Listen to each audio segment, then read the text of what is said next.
बच्चों के दिमागों में वायरस कैसे घुसता है? छोटा भीम, बाल कृष्ण, बाल गणेश, इस तरह से ये वायरस हमारे बच्चों के दिमागों में घुसता रहता है।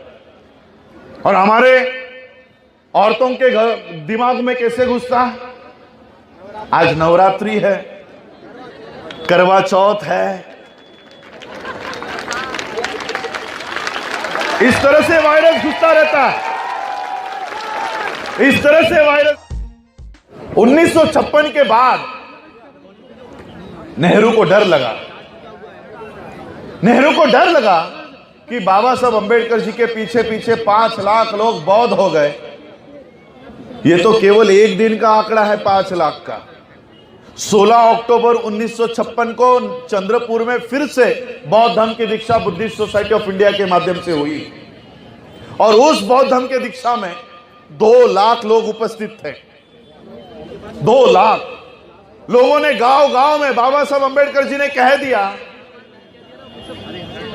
कि मैं अकेला सब जगह पर नहीं जा सकता, इसलिए जो दीक्षित हुआ है, जिसने बौद्ध धर्म की दीक्षा ली है, वो औरों को भी दीक्षा दे सकता है। इस तरह से बौद्ध धर्म की दीक्षा लेने के कार्यक्रमों में बढ़ोतरी हुई और बौद्ध धर्म की दीक्षा लेने के कार्यक्रम बढ़ने लग गए।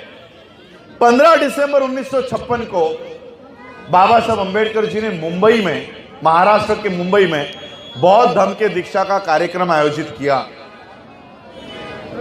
और आप लोगों को उस कार्यक्रम की जानकारी देता हूं। मुंबई का सबसे बड़ा मैदान, जहां पर आज बड़े बड़े लोग, अमीर लोग घोड़े दौड़ाते हैं, उस रेसकोर्स मैदान पर बाबा साहब अंबेडकर जी ने बौद्ध धर्म के दीक्षा का कार्यक्रम आयोजित किया, रेसकोर्स मैदान पर। और उस कार्यक्रम की जानकारी ऐसी है कि उस कार्यक्रम में आने के लिए लोगों ने सफेद कपड़े खरीदना शुरू किया और मुंबई जैसा शहर जहां पर कपड़ों के कारखाने हैं, कपड़ों के दुकानें हैं, उस मुंबई में से एक भी सफेद शुभ्र वस्त्र बिक्री के लिए, बेचने के लिए उपलब्ध नहीं हुआ। इतने सारे कपड़े एक ही रात में खरीदे गए और बाबा साहब के उस कार्यक्रम में आने के लिए लोगों ने तैयारी शुरू कर दी। लेकिन 6 दिसंबर को बाबा साहब का महापरिनिर्वाण हुआ और यह कार्यक्रम ही नहीं हो पाया। अब हम लोगों को देखो, आपने गाना गाया कि बाबा साहब तेरा मिशन अधूरा, हम लोगों को करना है पूरा। क्या है मिशन बाबा साहब का? हम लोगों को वो ढूंढना होगा। क्या काम था वो जो बाबा साहब कर रहे थे आखिरी दिनों में? मैं आप लोगों को कहना चाहता हूं, बाबा साहब अंबेडकर जी का 15 दिसंबर 1956 का कार्यक्रम आज भी स्थगित है। और इसलिए अगर हम बाबा साहब के सच्चे अनुयायी हैं, हम लोगों को यह कसम खानी होगी, आने वाले 2 सालों में, आने वाले 5 सालों में मुंबई का वो रेस कोर्स मैदान जहां पर 5 लाख से 10 लाख लोग इकट्ठा हो सकते हैं, उस मैदान को भरकर हम लोग बौद्ध धर्म की दीक्षा लेंगे। 5 साल तक मैं पूरे भारत में ये कार्यक्रम लगाऊंगा और 5 सालों के बाद हम लोगों को मुंबई में 15 दिसंबर के तारीख को 10 लाख के संख्या में वहां पर आकर बौद्ध धर्म की दीक्षा लेनी होगी। ये काम जो बाबा साहब ने शुरू किया था, वो काम हमको पूरा करना होगा।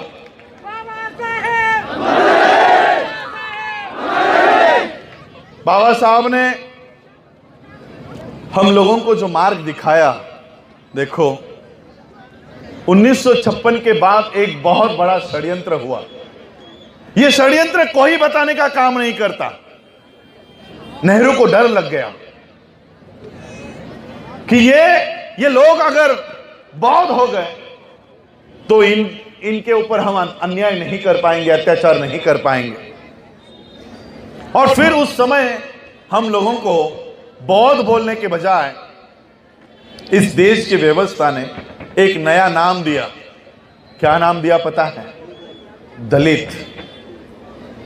1956 के बाद मैं आप लोगों को पूछता हूं, अगर हम लोगों ने बौद्ध धर्म की दीक्षा ली है तो हमको बौद्ध बोलो, हमको बहुत बोलने का काम करना चाहिए, लेकिन आज तक हम लोगों के ऊपर कहीं भी अन्याय होता है, अत्याचार होता है, हम लोगों को क्या कहा जाता है?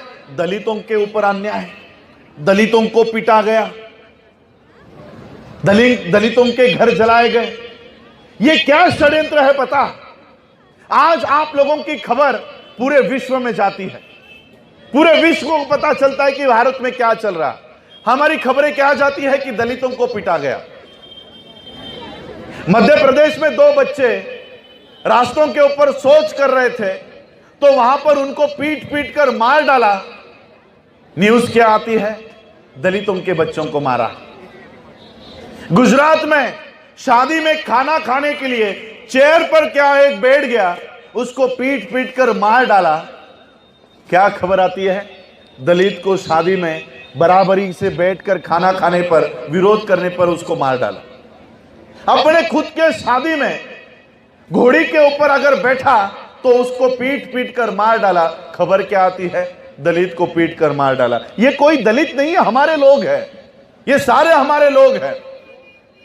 ये एक षड्यंत्र के तहत हमको दलित कहते हैं। वो इसलिए कहते हैं कि भारत के बाहर अगर पता चले कि भारत के बौद्धों को मारा जाता है, पीटा जाता है, शादी में खाना खाने के लिए कुर्सी पे बैठकर अगर खाना खाए तो बौद्धों को मारा जाता है, शादी में घोड़ी के ऊपर बैठा जाए तो बौद्धों को मारा जाता है, ऐसी अगर खबर भारत से चलने लगी जो विश्व में गई, तो पूरे विश्व के बौद्ध आपके समर्थन में खड़े हो सकते हैं। ये ताकत आप लोगों को बाबा साहब ने दी है। ये ताकत आपके हाथों में ना आए, इसलिए आप लोगों को दलित कहा जाता है। दलित देखो, जो सही में बौद्ध है उनको दलित कहा जाता है, और हिंदू धर्म के कर्मकांड में फंसाया जाता है। और जो लोग खुद हिंदू हैं या खुद ब्राह्मणी व्यवस्था का काम करते हैं, वो विश्व में जाकर खुद बौद्ध होने का दावा करते हैं। नरेंद्र मोदी यूनाइटेड नेशंस में भाषण करता है और क्या कहता है पता है? हमने विश्व को बुद्ध दिया, हमने विश्व को बुद्ध दिया। ऐसा भाषण नरेंद्र मोदी करता है, वहां पर करता है। हेलो, ये क्यों कर रहे हैं पता है आप लोगों को? क्योंकि नरेंद्र मोदी को पता है मेरे सामने 200 बौद्ध राष्ट्रों के प्रतिनिधि बैठे हैं। नरेंद्र मोदी को पता है मेरे सामने 200 बौद्ध राष्ट्रों के प्रेसिडेंट बैठे हैं, प्राइम मिनिस्टर बैठे हैं। एक वाक्य बोल देता है कि मैं बौद्ध राष्ट्र से आया हूं, वो 200 देश उसको मदद करने के लिए तैयार हो जाते हैं। अरे हमारे देश से आया हुआ है, इसलिए वो 200 देश उसको मदद कर रहे हैं। किस तरह से? देखो, एक समय था 2 मार्च 1930, डॉक्टर बाबा साहब अंबेडकर महाराष्ट्र में कालाराम मंदिर का सत्याग्रह करते हैं। बाबा साहब को मंदिर नहीं जाना है, लेकिन इस देश के लोगों के दिमागों में ये भगवानों को भरा गया है, यहां से कैसे निकाले।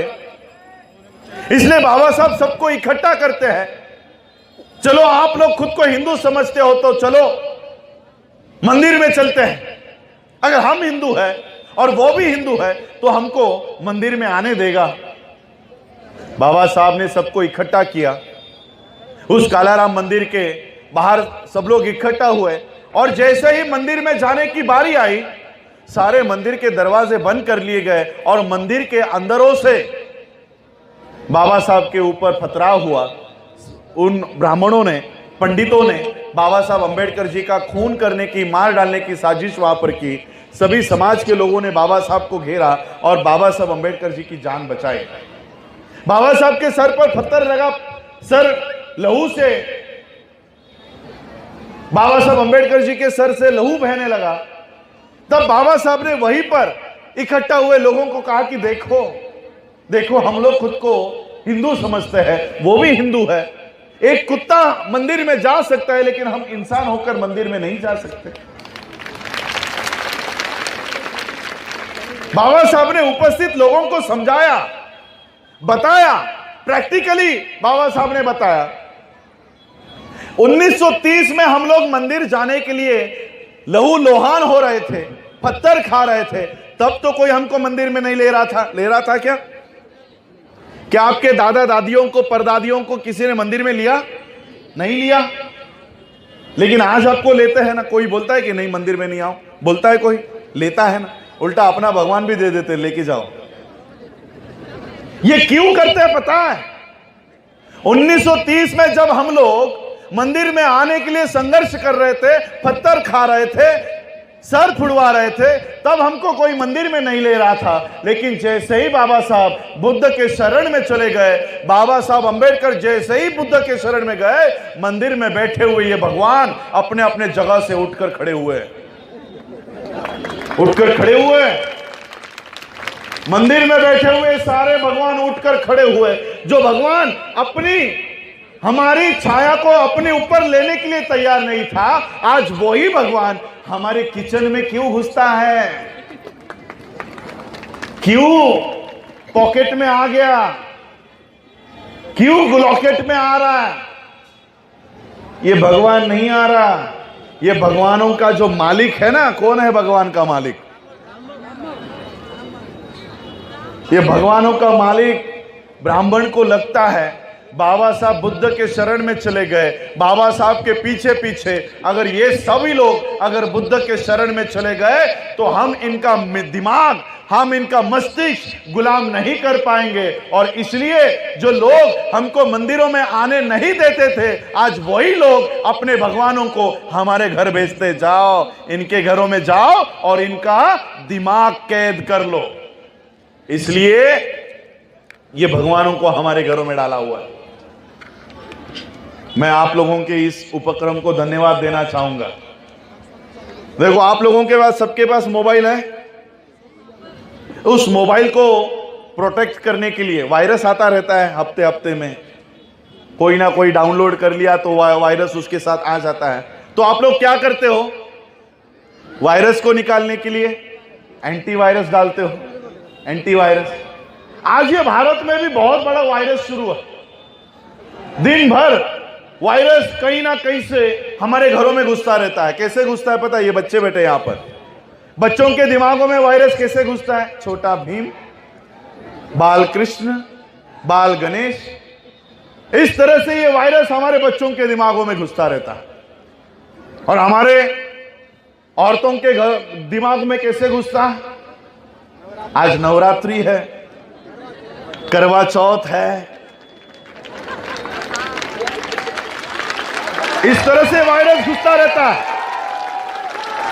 इस तरह से वायरस घुसता है। हमारे पुरुषों के दिमाग में कैसे घुसता है पता है?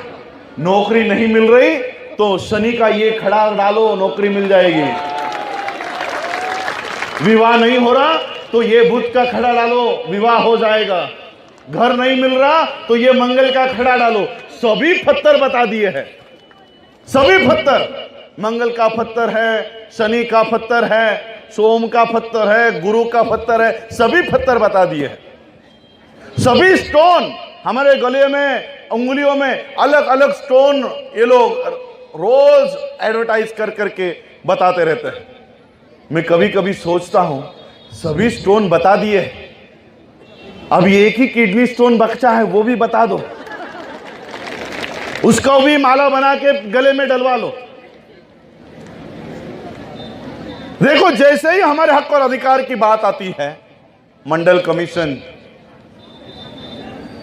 कमीशन की बात आती है, अचानक गणपति दूध पीना शुरू कर देता है। अब ईवीएम का घोटाला हो रहा है, क्यों दूध नहीं पीता तुम्हारा गणपति? हमारे हक और अधिकार की बात आती है तो सबको भगवानों के पीछे लगा दिया जाता है। और इसलिए बाबा साहब को पता था, इसलिए बाबा साहब ने एक एंटीवायरस बनाया हुआ है। जैसे आप अपने मोबाइल को बचाने के लिए एंटीवायरस डाउनलोड करते हो, वैसे ही इस वायरस, जो वायरस टीवी के माध्यम से, न्यूज़पेपर के माध्यम से, आपके स्कूलों के माध्यम से, आपके बच्चे जा रहे स्कूल में, जाते उसको खड़ा करते हैं, और क्या बोलने को कहते हैं? गुरु ब्रह्मा, गुरु विष्णु, गुरु देवो महेश्वरा। उसको बाबा साहब की बातें नहीं मालूम, उसको बुद्ध की बातें नहीं मालूम, लेकिन गायत्री मंत्र पढ़ाया जा रहा है, यह स्कूलों में से हो रहा है। और इसलिए एक एंटीवायरस बाबा साहब ने दिया है, वो मैं अपने स्पीच के आखिरी में आपको दूंगा। इस एंटीवायरस को 22 प्रतिज्ञा के नाम से बाबा साहब ने बताया। ये 22 प्रतिज्ञा है जो हम लोगों को इस एंटीवायरस से बचाती है। बहुजन समाज से जुड़ी हर खबर को देखने के लिए बहुजन टीवी को लाइक कीजिए, सब्सक्राइब कीजिए और शेयर कीजिए।